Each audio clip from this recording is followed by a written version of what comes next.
বিপ্লব মানে জীবন নিয়ে বসে থাকা নয়, সে কোনো দিন আসবে না রে করো যদি ভয়। বিপ্লব মানে জীবন নিয়ে বসে থাকা নয়, সে কোনো দিন আসবে না রে করো যদি ভয়। আসবে বিজয় রক্ত আর জীবনের বিনিময়, আসবে বিজয় রক্ত আর জীবনের বিনিময়। বিপ্লব মানে জীবন নিয়ে বসে থাকা নয়, সে কোনো দিন আসবে না রে করো যদি ভয়। বিপ্লব মানে জীবন নিয়ে বসে থাকা নয়, সে কোনো দিন আসবে না রে করো যদি ভয়। মোমেন যারা ফেরেশতারা বলে ফিল হায়াতিদ দুনিয়া ওয়া ফিল আখিরাহ, দুনিয়ার বন্ধু আখিরাতের বন্ধু, আমরা তোমাদের বন্ধু। শোনো শোনো, তুমি দুঃখ পেও না, আল্লাহ তাখাফু ভয় পেও না, ওয়ালা তাহজানু চিন্তা করো না, ওয়ালাকুম ফিহা মা তাশতাহি আনফুসুকুম ওয়ালাকুম ফিহা মা তাদউন। তোমার জন্য তেমনই রয়েছে যেমন তুমি চাও। আল্লাহর ওয়াদা অনুযায়ী তুমি মৃত্যুবরণ করা মাত্র দেরি, 3.5 হাত কবর, চোখের দৃষ্টি যত দূর যাবে তত দূর আল্লাহ জান্নাতের বাগান বানায়া দিবে। একজন মোমেন কবরে যাওয়ার পরে মনে হবে 3.5 হাতের কবর, কিন্তু ইমানদার কবর যখন দিয়ে মানুষ চলে যাবে, চোখের দৃষ্টি যত দূর কবরটা তত দূর প্রশস্ত করে দেওয়া হয়, জান্নাতের লেবাস পরিয়ে দেওয়া হয়, জান্নাতের দরজার সঙ্গে কবরের দরজা লাগিয়ে দেওয়া হয়। কিন্তু যারা বদকার, কোরআনের বিরুদ্ধকারী, ইসলামের দুশ্মন, নবীর দুশ্মন, কোরআনের আইনের দুশ্মন, আলেমদের দুশ্মন, মুসলমানদের দুশ্মন, এদেরকে 3.5 হাতের মধ্যে রাখা হওয়ার পরে মুসলমান যখন তাকে দাফন করে চলে যায়, তখন তার কবরটা প্রশস্ত হয় না। 2 দিক থেকে মাটি চাপতে থাকে, আস্তে আস্তে চাপতে চাপতে চাপতে চাপতে 2 সিনার মধ্যে এমনভাবে মাটি লেগে চাপ দেয়, ডান পাশের ছান্নার হাড় বাম পাশের হাড়ের মধ্যে মরমর করে ঢুকতে ভাঙতে শুরু করে দেয়। কত কষ্ট সেই খবরের জিন্দেগি। আল্লাহ পাক রব্বুল আলামিন ইমানদারদেরকে সুসংবাদ দিয়েছেন, নুজুলাম মিন গফুরির রাহিম, রবের পক্ষ থেকে মুমিনদের জন্য আপ্যায়নের ব্যবস্থা। আপ্যায়ন, নুজুলাম মিন গফুরির রহিম, ক্ষমাশীল রহমান যিনি, তার পক্ষ থেকে তোমাদের জন্য আপ্যায়ন, আদরের ব্যবস্থা। আল্লাহ যদি বলে আমি আপ্যায়ন করব, চিন্তা করেন এই আপ্যায়নকে আপনি চিন্তা করতে পারবেন কেমন আপ্যায়ন হতে পারে? পৃথিবীর কোনো চোখ নাই আল্লাহর আপ্যায়ন নিয়ে ভাবার মতো, দেখার মতো, কল্পনা করার মতো। আল্লাহু আকবার।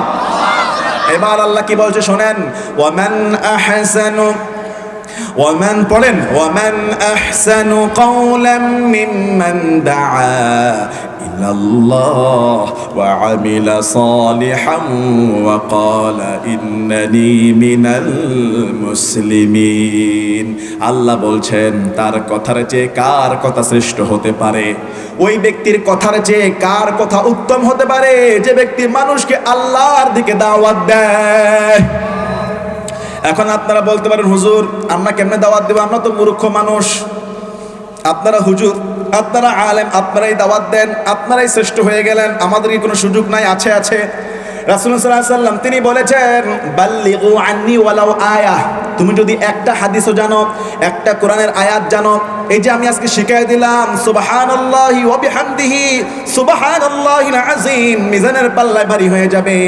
আপনি মূর্খ হতে পারেন, মাদ্রাসায় নাও পড়তে পারেন, এই একটা হাদিস বাসায় গিয়ে বিবিকে শোনায়া দেন, আপনার ছেলেকে শিখায়া দেন, আপনার মেয়েকে শিখায়া দেন, নাতিকে শিখায়া দেন, দাদাকে শিখায়া দেন, দাদিকে শিখায়া দেন, নানা নানিকে বলেন শোনো আজকে হুজুর কি বলেছে, 20 সেকেন্ডও লাগে না নানি, ওগো মা ছোট্ট দোয়া, কিয়ামতের দিন মিজানের পাল্লায় অনেক ভারী হবে, সুবহানাল্লাহি ওয়া বিহামদিহি সুবহানাল্লাহিল আযীম। আপনি দাওয়াত দিলেন, আল্লাহর কোরআন বলছে দা ইলাল্লাহ, তার কথার চেয়ে কার কথা শ্রেষ্ঠ হতে পারে যে ব্যক্তি একমাত্র মানুষকে আল্লাহর দিকে দাওয়াত দেয়। সুবহানাল্লাহ। শুধু দাওয়াত দেয় না, ওয়া আমিলা সালিহা, নিজেও ভালো কাজ করে, ওয়া আমিলা সালিহা, নিজেও ভালো কাজ করে, ওয়া ক্বালা ইন্নানি মিনাল মুসলিমিন, আর বলে আমি মুসলমান, আমি গর্বিত। আমি কি গর্বিত? আমি মুসলমান। অনেক মুসলমানের সন্তান নিজেকে মুসলমান পরিচয় দিতে চায় না। অনেক মুসলমান আছে নিজেকে মুসলমান বলতে লজ্জাবোধ করে। আপনাদের এই অঞ্চলে না, এই অঞ্চলের মানুষ অত্যন্ত ধার্মিক, সহজ সরল মানুষ। যেগুলি বেশি শিক্ষিত হয়ে গিয়ে শহরে গিয়ে উঠছে, শিখতে শিখতে মাথা এত গরম হয়েছে, এখন বলে দেয়ার ইজ নো গড, আল্লাহ বলতে কিছু নাই। আছে না নাই? বললে আমি মুসলমান না, আমি মুসলমান ছিলাম না। আছে না নাই? আছে। এগুলো নাম বললে আপনারা মন কালো হয়ে যাবে। কত যে নাস্তিক মুরতাদ দেশের মধ্যে আছে, আমি নাম বললে আপনারা সব পরিচয় পেয়ে যাবেন। কিন্তু আল্লাহ বলছে তার থেকে শ্রেষ্ঠ কে হতে পারে যে নিজে ভালো কাজ করে, মানুষকে আল্লাহর দিকে দাওয়াত দেয়, ওয়াকালা ইন্নানি মিনাল মুসলিমিন, আর বলে আমি মুসলমান। আমি কি মুসলমান, এটা আমি গর্ববোধ করি। কথা বলেন ঠিক কি না? এবার আল্লাহ বলছে শোনো শোনো, ওয়ালা তাস্তাবিল হাসানাতু ওয়ালাস সাইয়্যিআহ ইদফা বিল্লাতী হিয়া আহসান ফাইদাল্লাযী বাইনাকা ওয়া বাইনাহু আদাওয়াতুন কাআন্নাহু ওয়ালিয়্যুন হামীম। আল্লাহ বলছে ভালো আর খারাপ দুইটা কখনোই সমান হতে পারে না। যেটা ভালো আর যেটা মন্দ দুইটা কোনোদিন একত্রিত হতে পারে না। ওয়ালা তাস্তাউল হাসানাতু ওয়ালা সাইয়্যিআহ ইদফা বিল্লাতী হিয়া আহসান, মন্দকে প্রতিহত করো ভালোর দ্বারা। কেউ তোমাকে মন্দ গালি দিল, পাল্টা গালি দিলে ঝগড়া বাড়বে না কমবে? বেড়ে যাবে। কিন্তু কোরআন বলছে কেউ যদি মন্দ কিছু করে, এই মন্দকে বন্ধ করো ভালো দিয়ে। সুবহানাল্লাহ বলেন। ওয়ালা তাস্তাউল হাসানাতু ওয়ালা সাইয়্যিআহ ইদফা বিল্লাতী হিয়া আহসান, মন্দ জিনিসকে তুমি ভালোর দ্বারা প্রতিহত করো। কেউ আপনাকে একটা গালি দিল, আপনি তাকে পাল্টা গালি দিলেন না, আপনি বললেন ভাই আমার তুমি আমাকে গালি দিয়েছ, আমি মনে কষ্ট পাই নাই, আল্লাহ তোমাকে হেদায়েত দান করে দেখ। কেউ আপনাকে গালি দিল, আপনি দিলেন আসসালামু আলাইকুম ওয়া রাহমাতুল্লাহ। লোকটা আপনাকে গালি দিল, আপনি বলেন আসসালামু আলাইকুম ওয়া রাহমাতুল্লাহ। যেমন রাসূল সাল্লাল্লাহু আলাইহি ওয়াসাল্লাম একটা হাদিস আছে, রমজান মাসে কেউ যদি কাউকে গালি দেয়, রাসূল বলেছে ওই রোজাদার যেন তাকে শোনায়া দেয় আনা সাইমুন, আমি রোজাদার। দুইবার কেউ যদি আপনাকে গালি দেয়, আপনাকে বলতে হবে আনা সাইমুন, আমি রোজাদার। রাসূল বলছে রমজান মাসে কেউ যদি গালি দেয়, তাকে শোনায়া দেবা আমি রোজাদার, আমি রোজাদার।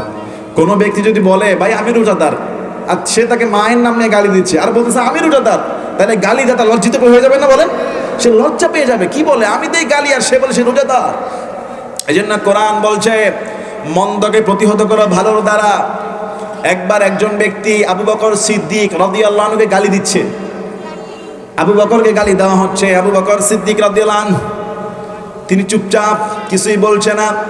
রাহমাতের নবী পাশে দাঁড়িয়ে আছে, মুস্কি মুস্কি হাসে, আর লোকটা আবু বকরকে গালি দিয়েই যাচ্ছে। আবু বকর কিছু বলছে না। একটু পরে আবু বকর সিদ্দিক একটা জবাব দিলেন, মাত্র একটা জবাব দিলেন, রাহমাতের নবীর মুখটা কালো হয়ে যায়, মলিন হয়ে যায়। রাসূল সাল্লাল্লাহু আলাইহি ওয়াসাল্লাম একটা মুহূর্ত সেখানে থাকলেন না, সেখান থেকে দ্রুত চলে গেলেন। আবু বকর আশ্চর্য হয়ে গেলেন, রাসূলকে ধরলেন, ইয়া রাসূলুল্লাহ সাল্লাল্লাহু আলাইহি ওয়াসাল্লাম আমাকে এতগুলো গালি দিল, একটা জবাব দিলেন না। আপনি মুস্কি মুস্কি হাসছিলেন, খুব সুন্দর লাগছিল আপনার হাসিটা। আল্লাহু আকবার। রহমতের নবীর চেহারাটা পূর্ণিমার চাঁদের চেয়ে সুন্দর। তিনি হাসলে না জানি আরো কত সুন্দর দেখাইতো। আবু বকর বলছে, ইয়া রাসূলুল্লাহ আমি মাত্র একটা জবাব দিলাম, আপনার মুখটা মলিন হয়ে যায়। রাসূল বলেছেন, আবু বকর যতক্ষণ পর্যন্ত সেই লোকটা তোমাকে গালি দিচ্ছিল, তুমি জবাব দিচ্ছিলে না, ততক্ষণ পর্যন্ত আমি দেখলাম একজন ফেরেশতা তোমার পক্ষ থেকে সেই গালির জবাব দিচ্ছে। আর মাত্রই তুমি যখন একটা গালির জবাব দিলা, সঙ্গে সঙ্গে সেখানে ফেরেশতা চলে গেল, শয়তান হাজির হয়ে গেল। এজন্য কেউ আপনার মায়ের নাম নিয়ে, বাবার নাম নিয়ে গালি দিলেই গালি সত্য হয়ে যায় না। কেউ যদি জবাব না দেয়, উল্টা সেই গালি তার দিকেই ঘুরে যায়। এজন্য আল্লাহ বলছে, ওয়ালা তাস্তাউল হাসানাতু ওয়ালা সাইয়্যাহ, ভালো আর মন্দ দুইটা সমান হতে পারে না। ইদফা বিল্লাতী হিয়া আহসান, মন্দকে প্রতিহত করো ভালোর দ্বারা। গালির বিপরীতে গালি চলবে না, ঝগড়ার বিপরীতে ঝগড়া না, মারপিটের বিপরীতে মারপিট না, বরং তুমি ভালো সুন্দর দেখাও। কাআন্নাহু ওয়ালিয়্যুন হামীম, বাইনাকা ওয়া বাইনাহু আদাওয়াতুন কাআন্নাহু ওয়ালিয়্যুন হামীম। আপনি যখন ভালো আচরণ করবেন, আপনার শত্রুকেও আপনার বন্ধু বানায়া দিবেন কে? এটাই আল্লাহ বলেন, বাইনাকা ওয়া বাইনাহু আদাওয়াতুন কাআন্নাহু ওয়ালিয়্যুন হামীম। তুমি যখন মন্দ জিনিসকে ভালো দ্বারা প্রতিহত করবা, ভালো দ্বারা পরিবর্তন করবা, তোমার শত্রু তোমার বন্ধু হয়ে যাবে। আপনার শত্রু আপনার সঙ্গে কথা বলে না, আপনার ক্ষতি করে, আপনার রাস্তায় দেখা হলে তাকে সালাম দেন, আসসালামু আলাইকুম রাহমাতুল্লাহ। একদিন পরের দিন আবার দিলেন আসসালামু আলাইকুম রহমতুল্লাহ, কেমন আছেন? তৃতীয় দিন আবার দিলেন আসসালামু আলাইকুম রহমতুল্লাহ, কেমন আছেন? আসেন এক কাপ চা খেয়ে যাই। শত্রুতামি থাকবে? ওই লোক মনে মনে বলবে আমি তার ক্ষতির জন্য 24 ঘন্টা আমি চিন্তা করি, আর এই লোক দেখলে আমার খাওয়াইতে চায়, সালাম দেয়, দোয়া করে, তাহলে আমি কার শত্রুতামি করি? এই তোমার আসল লোক, ঠিক না ভাই? ঠিক। আমাদের সমাজে এটা নাই, উল্টাটা, একজন করলে আরেকজন আরো বেশি করে, ঠিক না ভাই? ঠিক।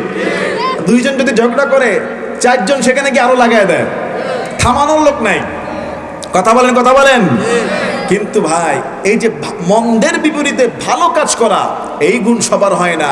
ওমা ইউলাক্কাহা ইল্লাল্লাযীনা সাবারু, যাদের সবর আছে, যারা মহা চরিত্রের অধিকারী, ওমা ইউলাক্কাহা ইল্লা যু হাজ্জিন আযীম, তারা ছাড়া সম্ভব না। কিন্তু কোরআনের এই আয়াতের সেই চরিত্র তো আমাদের সমাজে নাই। কথা বলেন।